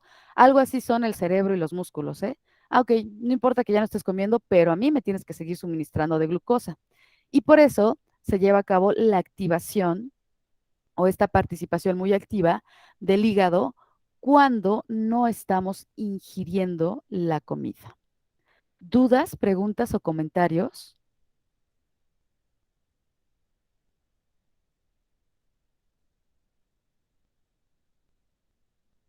Bueno, entonces, ¿cómo es que está ingresando esa glucosa al cerebro? ¿No? Que lo está demandando tanto, que es el más exigente. Pues justamente en sangre podemos detectar, y como va torrente sanguíneo, la están suministrando a aquellos órganos que lo necesitan, eh, páncreas detecta cuando hay niveles bajos de glucosa, así como cuando hay niveles altos de glucosa. ¿Cuándo va a haber niveles bajos? Cuando no estamos comiendo. ¿Cuándo va a haber niveles altos? Cuando estamos comiendo. De tal manera que cuando comemos se secreta insulina por parte de las células beta del páncreas. Estas células toman la glucosa de la sangre para incorporarla dentro de los tejidos que están requiriendo el aporte energético que se da por parte de la molécula de la glucosa. Cuando no estamos comiendo, entonces tenemos un nivel bajo de glucosa. Páncreas lo que va a hacer es secretar glucagón. Al secretarse glucagón por parte de sus células alfa, se va a dirigir al hígado y el hígado a partir de esta molécula va a producir glucosa para mantener los niveles adecuados, normales, de glucosa en sangre. Y este es un tipo de señal que nos habla de un ayuno o nos da información sobre el ayuno. El primero tiene que ver con los niveles que se detectan de glucosa en sangre, en donde en primera instancia va a estar participando esta glándula para pedirle al hígado la secreción, producción de glucosa a partir de glucagón. Una vez que esto está ocurriendo, la glucosa va a transportarse dentro de las células que la están demandando por estructuras específicas, a los cuales se les conoce como transportadores de glucosa. Se han descrito, creo que poco más de 5 transportadores de glucosa, se les conoce como GLUT, y dependiendo de en qué órgano se está estudiando, pues se le ha dado el nombre de GLUT1, GLUT3, aquí este es de GLUT4, por ejemplo, en donde nos está mostrando cómo está aquí el receptor de insulina. El receptor de insulina despliega estos mecanismos de señalización intracelular y también tenemos el transportador de glucosa, el cual va a tener una interacción con los mecanismos que se desplegaron de la insulina sobre esta célula en específico. A nivel de las neuronas, se han descrito también transportadores de glucosa específicos. Y vean, aquí tenemos una neurona. Noten aquí cómo nos están poniendo, pues, terminales axónicas. Tenemos aquí el transportador nombrado como GLUT1, que es el que permite el ingreso de glucosa en neuronas. Les repito, dependiendo del tipo de zona del encéfalo que también se esté estudiando, son los tipos de transportadores que existen. El más abundante en cerebro sí se ha descrito que es GLUT1. Y entonces, ¿qué es lo que conlleva o tiene todo este proceso de digestión? Lo que les comentaba, esta conducta fisiológicamente tiene que pasar por la ingestión y para ingerir nosotros tenemos que tener una sensación de hambre. Una vez que ingerimos y lo ingresamos por la boca, se lleva a cabo el proceso de deglución y se va a llevar aquí la digestión. La digestión va a ser en colaboración con estómago, hígado, páncreas, intestino delgado, y luego va a haber este proceso que se le conoce como egestión eh, por parte del intestino grueso.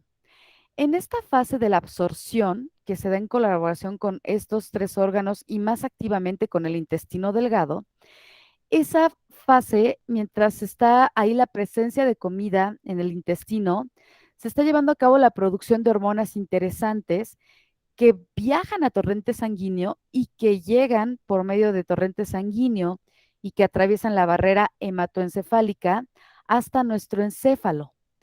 En esta parte de la absorción es cuando se está dando la información o se empieza a dar la información de saciedad a nivel de nuestro hipotálamo específicamente. Entonces, nosotros vamos a tener señales fisiológicas del hambre y es importante hacer la distinción de hambre con apetito. Apetito tiene que ver más con un deseo psicológico, mientras que hambre es una necesidad fisiológica. Yo creo que a todos nos ha pasado que con hambre no nos importa lo que sea, pero es ya, dame una maruchan, dame unas papitas, lo que sea, pero siento hambre. Y en el apetito, aunque también podemos sentir la sensación fisiológica del hambre, podemos desplegar una conducta motivada distinta si vamos a prepararnos nuestra comida favorita o si nos van a invitar a comer a un lugar donde nos gusta mucho la comida. O sea, ahí el apetito entra un poco más en esta modalidad de motivación que no sería solamente fisiológica. Ajá. Aquí pues el apetito influye la sociedad, el clima, el estado de ánimo, la cultura, etcétera, etcétera. Estos memes curiosos que salen ¿Qué quieres de mí, día lluvioso? ¿Que me coma un pan, por ejemplo, no? O sea, cómo se asocia mucho un clima nublado con estar consumiendo café y pancito. Alguien levantó la mano, adelante. Yo, profe, con respecto a esta tarea que realizamos sobre los trastornos de la alimentación, Ajá, estaba viendo en una parte, en la bulimia, que una de las consecuencias de esta conducta puede ser la diabetes. Y me llama mucho la atención porque, bueno, de ahí deriva la pregunta.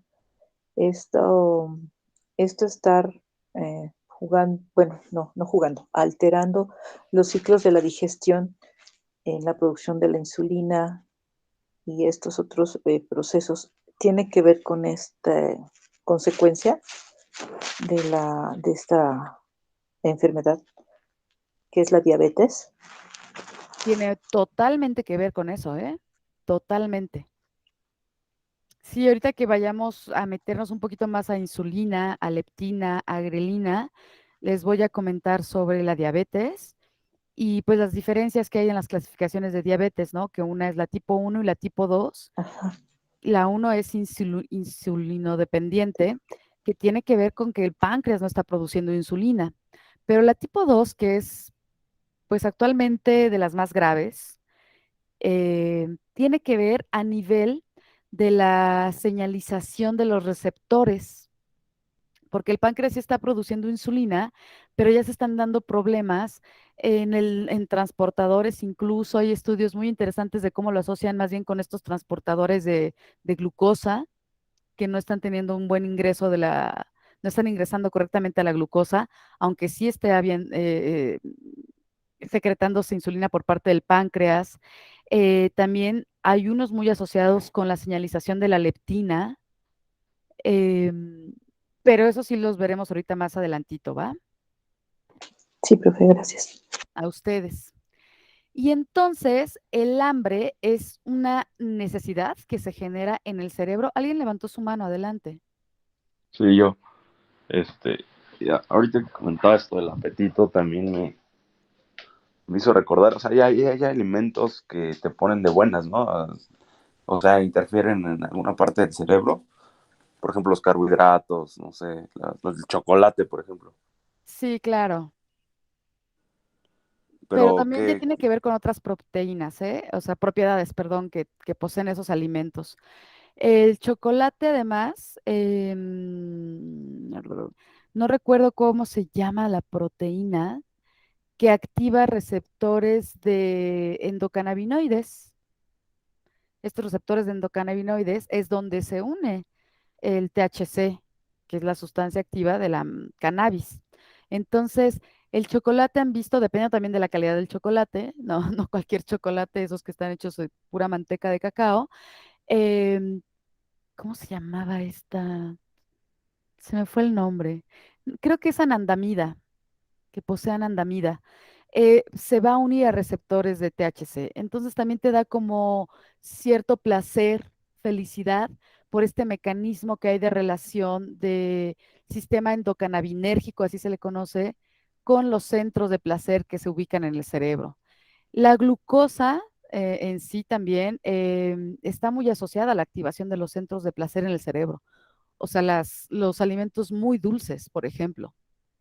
Si ustedes piensan en la importancia que tiene esta molécula química evolutivamente hablando, es bien interesante. O sea, los insectos, por ejemplo, pues buscan las flores o el polen de las plantas, muchos de ellos, ¿no? Y tiene que ver con ese gran aporte de glucosa que contiene ese material. En las cosas ácidas, por ejemplo, no se ha visto que activen el centro de placer en el cerebro, pero todos los contenidos dulces, que por lo tanto son altos en carbohidrato, activan el centro del placer del cerebro. Y es muy bueno porque piensen esto evolutivamente. Si tuviéramos que comer algo que no nos gusta, no tendríamos esa conducta tan, em, motivada para ingerirlo. Entonces se tiene que reforzar una conducta con algo que cause placer para que nosotros podamos seguir generando ese tipo de conducta. Y desde luego que era importante que las cosas dulces o los alimentos altos en carbohidratos generaran placer en la historia evolutiva de los homínidos para seguirlos consumiendo, ¿no? Porque son los que contienen una gran cantidad de glucosa que al final es lo que están demandando nuestras células para poder funcionar bien. ¿Sí? Sí, sí, sí. Sí, las pastas y todo eso, ¿no? Exacto, los altos en carbohidratos, muy, muy altos. No he leído propiamente, a ver si me aviento un clavadillo, sobre si las grasas también hay activación de centros de placer en el cerebro. Voy a averiguarlo. Pero los carbohidratos es un hecho que genera mucho placer el consumirlos. Cosa que, por ejemplo, los vegetales no. Pues los vegetales también tienen carbohidratos. Pero no generan como ese centro de placer, ¿no? Al contrario, Sí, por ejemplo, no. en niños. Sí, exacto, no. Pero también son cosas muy culturales, ¿eh? O sea, si vemos a niños de otra cultura, no sé, eh, ingieren muchísimos vegetales. Sí, sí, pero ahí ya es un tema más relacionado con la cultura, ¿no? O sea, vaya con lo que la sociedad va implementando en ti. Sí, déjenme buscar estas tablitas, se las pongo para la siguiente clase, de los grupos de alimentos, cuáles son los que tienen una alta cantidad de aporte de glucosa, ¿no? Porque una cosa es que sepa dulce y otra cosa es que al momento de metabolizar, de degradarlo, nuestro organismo pueda separarlo en glucosa, ¿no? Eso también es diferente. Ok, sí. Bien.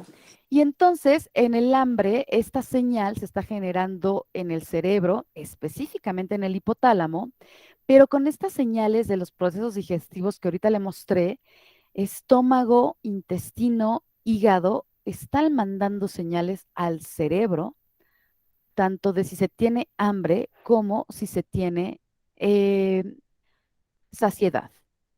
Entonces, los nutrimentos que dan una mayor sensación de saciedad son las proteínas, por ejemplo. Proteínas, pues tiene que ver con todas las carnes, pescados, huevo, todo lo que es de origen animal. Eh, Todo eso son alimentos proteínicos. Las leguminosas también tienen una muy alta cantidad de proteínas, como las lentejas, los frijoles, habas. Y los alimentos que contienen una mayor fibra, pues también ayudan a tener sensación de saciedad, ¿no? Esta parte como de los cereales. Y finalmente, la saciedad es esta sensación de plenitud cuando ya no hay necesidad de estar ingiriendo los alimentos. Y esta va a estar a cargo de tejido adiposo y páncreas. Entonces, vean, hambre, generalmente intestino, estómago van a decir, oye, ya. Saciedad, adiposo y páncreas van a decir, ya. Cada una de estas cosas que están liberando estos órganos la vamos a ver a detalle. De tal manera que ahorita les pongo un esquema general y con esta diapositiva voy a concluir. Vemos aquí esta relación. Este esquema está representando un corte, una parte de un corte coronal del hipotálamo. ¿Cómo lo sé? Vean, aquí tenemos este sistema ventricular, específicamente nos están señalando al tercer ventrículo, que es el que está muy cerca del hipotálamo. Entonces aquí vemos al tercer ventrículo. Al lado del tercer ventrículo están un conjunto de núcleos hipotalámicos, aquí ya es el hipotálamo, de neuronas que se les conoce como orexigénicas o aneroxigénicas. Como su nombre lo indica, unas promueven el hambre y otras la inhiben, de tal forma que está aquí el centro de control de hambre y saciedad. Aquí lo que estamos viendo es cómo en este control hipotalámico se está dando un balance entre la ingesta alimentaria y el gasto energético que está teniendo el organismo. Y entonces vamos a tener neuronas que se les conoce como agouti. Les contaré la siguiente clase por qué les adjudicaron ese nombre, y neuronas de neuropéptido Y, que se abrevia como NPY, y por este otro lado, neuronas que producen melanocortina. Estas neuronas que están produciendo tanto melanocortina como neuropéptido Y o proteína agouti, están recibiendo las señales que provienen de tejidos periféricos, como lo es la insulina por parte del páncreas, la leptina por parte del tejido adiposo, la grelina por parte del estómago y el péptido Y, el cual se abrevia como PYY. Y vean, entonces, cada simbolito en negativo habla de una inhibición y cada simbolito en positivo habla de una activación. Vean cómo a estas neuronas de neuropéptido Y agouti las inhibe el péptido y la insulina. Mientras que grelina las activa. Y por el contrario, a las neuronas del hipotálamo, que se encargan de la síntesis y producción de melanocortina, la insulina la activa, así como la leptina. Por lo tanto, el control y la comunicación que hay en este grupo de neuronas que constituyen parte de los núcleos del hipotálamo se están encargando de decirle a nuestro encéfalo: oye, tengo hambre o ya no tengo hambre. Ajá. Por la señalización que proviene desde tejidos periféricos. ¿Dudas, preguntas o comentarios? Profe, ¿esta Adelante. presentación no la va a subir para poderla estudiar? Sí, claro que sí, pero además recuerden que pues se quedan videograbadas las clases y el próximo lunes es feriado, pero no podemos retrasarnos. Entonces lo que voy a hacer es que les voy a grabar la parte de esta de la neurobiología de la alimentación y voy a empezar con la parte de la neurobiología de la conducta sexual. Por favor, revisen la clase para la siguiente semana. Yo les comparto el link el lunes o martes a más tardar para que vayan anotando las dudas que les surjan y las podamos revisar ya sea en clase o en algún horario para asesoría, ¿ok? Sí, profe, gracias. Gracias a ustedes. ¿Alguien más? ¿Duda, comentario? ¿No? Ok, pues terminamos la sesión del día de hoy y les videograbo la que sería para el día 15. Por favor, revísenla porque es el término de neurobiología de la alimentación y el comienzo de la neurobiología de la conducta sexual, que también ahorita ya vi que les surgieron muchas dudas y también les está resultando muy interesante. ¿Va? Sí, Gracias, Miss. Hasta luego, que tengan buen día. buen inicio de semana. Hasta luego. Gracias, Sandra, igualmente. Hasta luego. Bye.